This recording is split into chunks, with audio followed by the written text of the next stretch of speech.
Hello everyone, welcome to Lifestyle. Today I'm going to make nature cereal, so let's get started.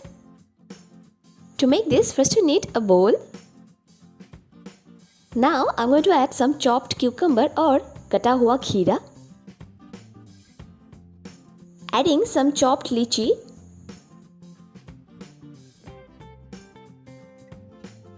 Then add some chopped banana or kela. Now I'm adding some chopped mango or kata hua aam. Here I'm adding fruits which are available at my home. You can choose fruits according to your choice also.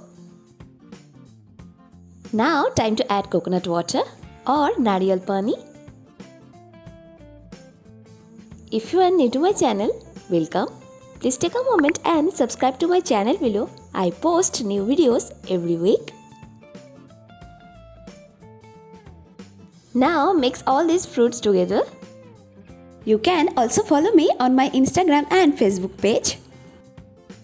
Mixing is done. Now time to taste it. It's super yummy. The combinations of fruits are going very well with the coconut water.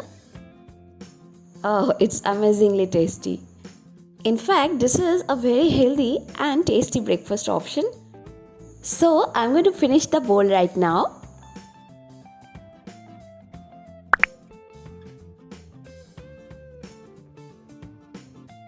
I hope you loved the video. Please subscribe to my channel, hit the bell icon, do like, share and comment. Thanks for watching.